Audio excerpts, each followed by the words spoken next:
Olá, povo de Deus, bom dia, graça e a paz, boa tarde ou boa noite, dependendo do horário que você estiver vendo esse vídeo. Eu estava tentando, gente, fazer a live durante várias tentativas, mas enfim, a internet estava muito ruim, na verdade está ruim, e eu resolvi insistir e aqui estamos. Eu peço que você compartilhe, né, essa mensagem, se inscreva no nosso canal, todos os dias eu tenho pedido isso, ative o sininho das notificações para você sempre receber os nossos vídeos, né, para que a gente possa aí semear a palavra. O título você já está vendo aí, né? Porque existem tantas vozes no mundo. Eu estou me baseando aqui no texto de 1 Coríntios, capítulo 14, versículo 10, tá? Esse canal é um canal onde abordamos diversos temas e esperamos ser relevantes aí no nome de Jesus para você. Mais uma vez eu peço, escreva, clica e comente também o vídeo, tá bom? Gente, vamos lá, direto ao texto aqui, 1 Coríntios 14, versículo 10, ele diz assim: há, por exemplo, tanta espécie de vozes no mundo, e nenhuma delas é sem significado. Muitas vozes no mundo. Existem muitas vozes no mundo. O apóstolo Paulo, ele está falando em relação ao quê? O que ele está falando aqui para esse povo aqui da igreja de Corinto? Nós observamos que há muitas pessoas que estão ouvindo ideias, existem pessoas que estão ouvindo idiomas, existem pessoas que estão ouvindo pontos de vista, filosofia. E interessante que no meio do evangelho, como minha avó costumava dizer, no meio dos crentes, no meio da igreja cristã, podemos usar vários adjetivos para isso. Mas nós temos visto um misto de doutrinas, um misto de entendimento, e eu pergunto qual é realmente o verdadeiro, a verdadeira palavra, o verdadeiro evangelho. Porque nós precisamos entender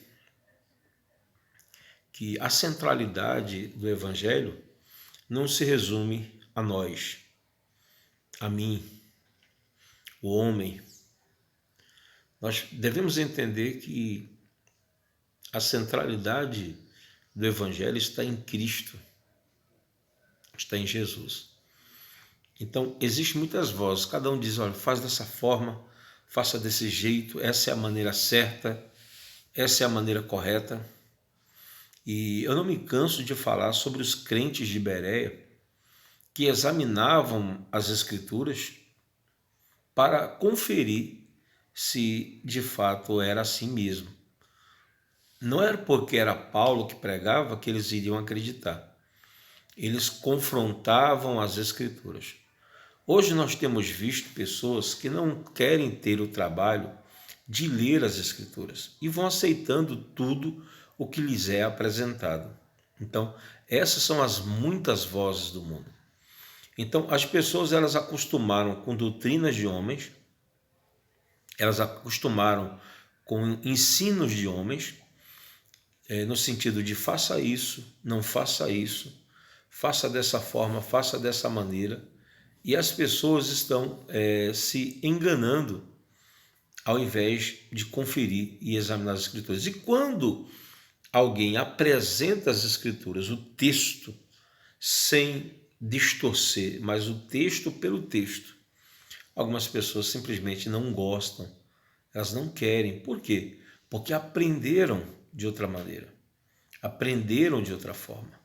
Eu estava falando domingo pela manhã na EBD, com o professor Abel e os irmãos que estão participando da EBD, lá em 1 Samuel capítulo 8, versículo 3 em diante, quando o povo de Israel resolve pedir um rei, porque eles queriam ser como as outras nações. Até então era o governo de Deus. Até então era Deus que guiava o povo nas batalhas, em tudo. Mas agora o povo não quer mais o governo de Deus. Samuel fica revoltado, chateado. Deus diz: olha, eles não rejeitaram você, Samuel. Eles rejeitaram a mim. Então, se eles querem, eles irão sofrer as penalidades. E Deus começa a mostrar as dificuldades que teriam pelo governo humano, onde o povo iria pagar impostos, o povo teria que trabalhar para agradar o rei, mas o povo, mesmo assim, resolveu escolher o rei. É a chamada democracia. Na época, é lógico, era a monarquia, né? Onde o rei governava, e hoje nós temos um modelo presidencial. Eu não vou falar de política, fique tranquilo. Eu estou falando da palavra do Senhor, mas hoje as pessoas elas querem ouvir muitas vozes. Quem está certo, quem não está certo. Pouco importa o que eu penso, pouco importa o que as pessoas pensam. O importante é o que o Evangelho nos diz. Mesmo que nos confronte, mesmo que o Evangelho seja, muitas das vezes, oposição ao meu pensar, ao meu modo de achar, né? Ah, mas é um modelo do pastor fulano, não importa. É do bispo, do apóstolo, do padre, não importa.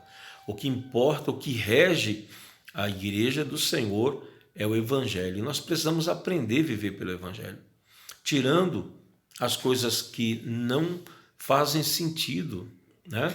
O evangelho místico, o evangelho mágico, o evangelho do sensacionalismo, o evangelho, meu irmão, onde mais parece um teatro, onde existe muitas atrações e o evangelho é colocado do lado.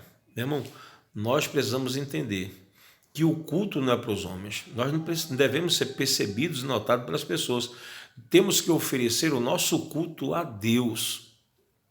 E é por isso que muitas pessoas ainda não tiveram um encontro real com Deus, porque elas têm roupa de crente, falam como crente, né? Têm as gírias de crente, mas elas não tiveram um encontro real com Deus, porque elas estão ouvindo as vozes do mundo, onde cada um diz o que pensa, o que acha. E nós devemos conhecer as Escrituras. A palavra do Senhor diz: errais por não conhecer as Escrituras. Vamos conhecer, vamos buscar, né? Vamos procurar crescer na graça e no conhecimento. Por isso, pense nisso, medite nessas coisas, avalie as Escrituras e que Deus nos abençoe. Um forte abraço, compartilhe esse vídeo se você acha que é importante. Deixe o seu comentário e, se Deus permitir, amanhã estaremos de volta. Um abraço do seu amigo e irmão, pastor Adevaldo Oliveira. Graça e paz.